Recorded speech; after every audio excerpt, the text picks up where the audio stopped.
La desavenencia entre Moshe y Aarón. Una de las cosas que el cristianismo más desconoce acerca de lo que llaman Pentateuco, o sea, la Torá, ¿no es cierto? Es la simultaneidad de muchos de sus acontecimientos.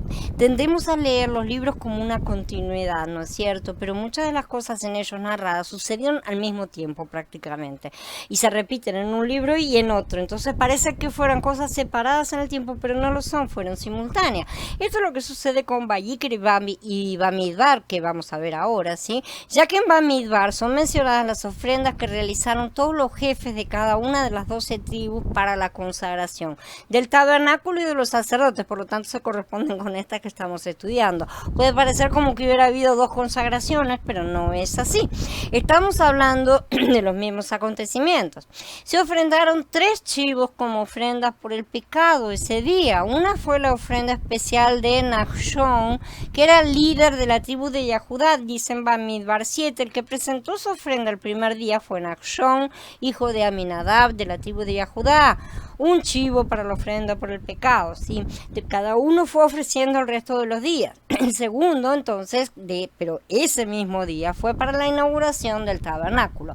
En el día octavo, Moshe llamó a Aarón y a sus hijos y a los ancianos de Israel y les dijo: háblales a los israelitas y diles, tomen un chivo para la ofrenda de pecado. Ahí tenemos al segundo chivo, ¿sí? Entonces, ambos fueron considerados Kodei Shah, ¿sí? Lo que implica que no serían ofrendados en el futuro. Es una ofrenda por una única vez. Eso es lo que significa esta expresión, ¿sí? Una ofrenda única. Eran para una ocasión especial que no iba a repetirse porque era justamente la consagración al tabernáculo. Y el tercero fue la ofrenda por pecado de Rosh Hodesh. En cada Rosh Hodesh ustedes presentarán una ofrenda quemada a Yahweh y habrá un chivo como ofrenda por el pecado de Yahweh que se ofrecerá en adición a la ofrenda quemada regular y su libación, ¿sí? Ese es el chivo que se ofrenda para cada comienzo de mes. Y está en el capítulo 28 de Bamidbar. Entonces tenemos después la aclaración de Shemot que dice: en el primer mes del segundo año, el primero del mes, quedó erigido el Mishkan, ¿sí? Entonces sabemos que era Rosh Hodesh. Esta expresión, Kodshei Shah, justamente, se refiere a la naturaleza de la ofrenda, porque en esos días se realizaron 2 clases de ofrendas. Algunas eran Kodshei Shah, es decir, ofrendas que fueron realizadas exclusivamente en esa ocasión y nunca iban a ser repetidas nuevamente, y otras eran Kodshei Doroi, ¿sí? Ofrendas que iban a tomar parte del servicio normal y corriente continuo, ¿sí? Iban a ser nuevamente ofrendadas en el futuro. Pero como resaltamos anteriormente, hubo una excepción a la regla general, porque incluso un Kohen Gadol a quien se le concedió licencia para realizar el servicio no puede comer ofrendas en tanto permanezca en condición de luto. Previamente, Moshe le había ordenado a los Kohanim que comieran de las ofrendas de harina, que también en ese caso eran Kodshei Shah, ¿sí? Y ellos le obedecieron. Por eso, el interrogante se le presentaba a Aarón y a sus hijos, que se les presentaba a ellos, era si la orden de Moshe respecto a las ofrendas de harina se aplicaba a la carne de las ofrendas de pecado también. Y en caso de que sí aplicara, ¿acaso ellos 3 debían comer de esa ofrenda? Como vimos por los pasuquín, tenemos 2 ofrendas que fueron realizadas, una única vez y una que sería repetida cada mes, el Rosh Hodesh justamente. Esa iba a ser continuamente repetida. Aunque Elohim había determinado que los Kohanim comiesen a pesar de su condición de luto, se dejó a la discreción de Moshe y Aarón que determinaran las circunstancias en que aplicarían el mandato. Vemos claramente que Yahweh no dijo nada absolutamente. Él no determinó, no dio una orden concreta y bien directa. Él permitió que fuera el criterio y el discernimiento de sus hijos el que determinara lo que debía ser hecho. Este asunto es más que interesante, ya que vemos que donde Yahweh no establece regla, los hombres no deben levantarla. Moshe y Aarón resolvieron la cuestión de aquel día únicamente para ese día, no para que se levante una una regla que tenga que ser ejercida eternamente. Ellos aplicaron el discernimiento que Yahweh quiere que todos apliquemos en cada situación. No levantaron reglas como acostumbran los hombres para siempre, perpetuamente, ¿no es cierto? Así, en primer lugar, Moshe enseñó que la orden de comer las partes ya determinadas debía ser aplicada a todas las ofrendas, incluso a las Kodshei Dorot, o sea, a las que iban a ser repetidas, y de manera que los Kohanim comiesen también del chivo de Rosh Hodesh. Sin embargo, Aarón probablemente dedujo que ya que el mandato explícito se relacionaba con las ofrendas de harinas, que eran Kodshei Shah, debía aplicarse solo a los chivos de Nachshon y a los de la inauguración, o sea, los chivos que eran por única vez, ¿sí?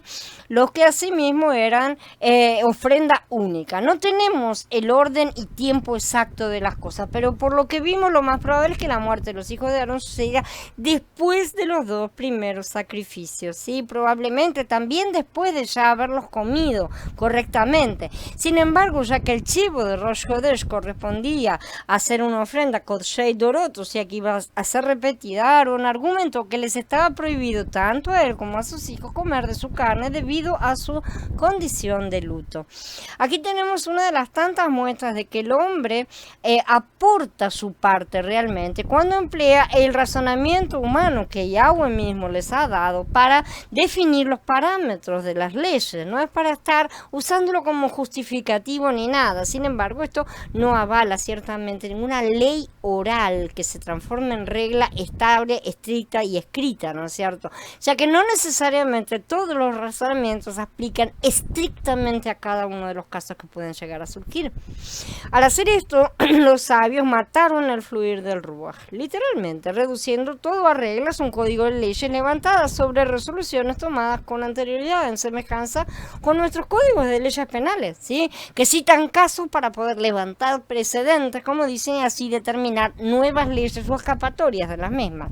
No es así como funciona en el reino de Yahweh.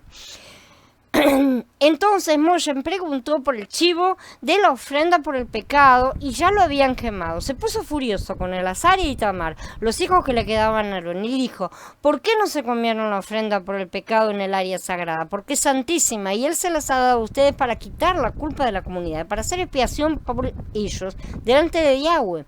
Ya que su sangre no se trajo al santuario, ustedes debieron habérsela comido en el santuario como mandé. Y Aarón habló a Moshe: mira, hoy ellos trajeron su ofrenda por el pecado, su ofrenda quemada delante de Yahweh, y me han sucedido estas cosas. Si yo hubiera comido ofrenda por el pecado hoy, ¿lo habría aprobado Yahweh? Moshe preguntó, dice primero. Moshe todavía tenía el mando, ¿no es cierto? Y debía vigilar que se hiciera todo como Elohim lo había ordenado. Entonces, cuando se usaba un macho cabrío como ofrenda por el pecado, la sangre no era llevada al santuario, como ya estudiamos, sino que era colocada sobre los cuernos del altar del holocausto. Según la ley, en esos casos, la carne debía ser comida por los sacerdotes. Está en el capítulo 6 de Vayikra. Este día se había ofrecido un macho cabrío como ofrenda por el pecado para la inauguración y consagración, como ya dijimos. Y ya la sangre, ya que la sangre no había sido llevada del último al santuario, la carne debía haberse comido. No había sido así, entonces, en consecuencia, el simbolismo del ritual se había desvirtuado completamente. Moshe estaba enojado, ¿sí? Al no comer de la carne, Aarón no había cargado con los pecados del pueblo. Si no podía hacer expiación por los pecados que no llevaba sobre sí o dentro de sí, para ser mucho más específicos. Por eso era una equivocación tan seria a los ojos de Moshe. Los pecados llevados por el macho cabrío debían haber sido transferidos a los sacerdotes, que entonces harían expiación por ellos. Pero en este caso no podía haber transferencia porque los sacerdotes no habían comido la carne al final, ¿sí? La razón más común que se da para que la carne hubiera sido quemada sin ser comida era el estado estado de luto justamente de Aarón y de sus dos hijos restantes, como él mismo lo hace notar a Moshe, ¿sí? Como esta era una ofrenda que siempre iba a ser repetida, no tenía la misma prioridad que las ofrendas para la instalación del sacerdocio, ¿sí? Por lo tanto, tomaron la decisión de no comerla. Las ofrendas que no eran para la inauguración del sacerdocio no son ingeridas por un sacerdote cuando está de luto. ¿Sería esto grato a Yahweh? Preguntó, ¿no es cierto? Aunque Moshe había hablado, porque Moshe le habla a Itamar y Elazar, ¿sí? Que eran los hijos de Aarón, los reprende, ¿sí? El que responde es el padre, fue Aarón el que respondió. Aarón sabía que la acción de comer la ofrenda por el pecado representaba la transferencia de los pecados del oferente a quien los comía, ¿sí? Como Moshe ya lo había explicado. Pero después de lo ocurrido y sintiéndose parcialmente responsable, probablemente no se había sentido capaz de llevar los pecados de otros.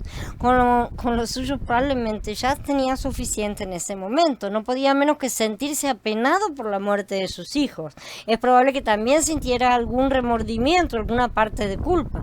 Evidentemente pensó que en el estado de ánimo en que se encontraba, su servicio como portador simbólico de los pecados no sería grato a Yahweh. Estamos hablando de que las otras dos ofrendas sí las consumieron. Solo un Cohen Gadol, un sumo sacerdote, según la ley judaica, puede comer sacrificios en estado de luto, en hebreo onen, sin profanarlos, pero aquí vemos cómo Aarón no lo quería hacer porque consideraba que no era agradable delante de Elohim. Esto está registrado en las escrituras para que veamos la diferencia entre el pensamiento de los hombres y el de Elohim, sí, ya que vemos que la postura de Aarón fue aprobada. Cuando Moshe oyó esto, lo aprobó. La palabra así traducida también aparece a veces como quedó satisfecho, ¿sí? Pero literalmente lo tuvo por bueno. Literalmente la frase es esa. Moshe se dio cuenta de que Aarón no había sido negligente ni había omitido a sabiendas un error, un deber conocido, ¿no es cierto?, sin una buena razón. Moshe aceptó la explicación de Aarón y modificó su actitud. Él reconoció que no había contemplado las cosas desde todos los ángulos y había dejado de lado el ángulo de Aarón, que era el sumo sacerdote. Entonces, tan pronto como Moshe oyó el razonamiento de Aarón, admitió que él tenía razón.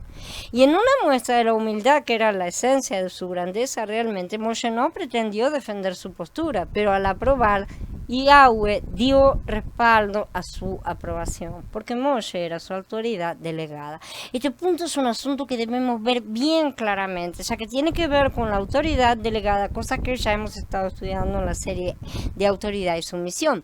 Moshe era el príncipe tipo de Mashiach como nuestro rey y detentaba la autoridad. Cuando él aprobó, Yahweh respaldó. Era como si Yahshua mismo estuviera aprobando, ¿sí? Eso es lo que Yahshua nos dice a nosotros, todos sus kadoshim, y todo lo que ates en la tierra será atado en los cielos, y todo lo que desates en la tierra será desatado en los cielos.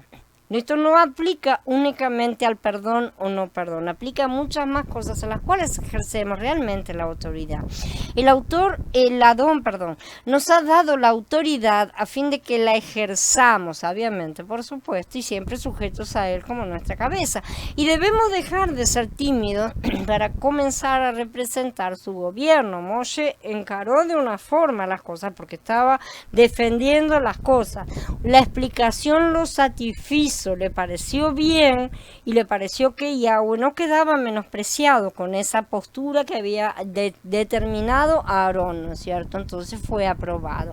Y Yahweh también aprobó lo que estos hombres habían determinado, no por autoridad propia, sino por autoridad delegada. Y entonces esto no es para andar decretando maldiciones y bendiciones a tontas y a locas, como tantos andan haciendo, una pésima comprensión humana, sino que es para que su gobierno sea ejercido así en la tierra como en los cielos y sea realmente levantado su reino.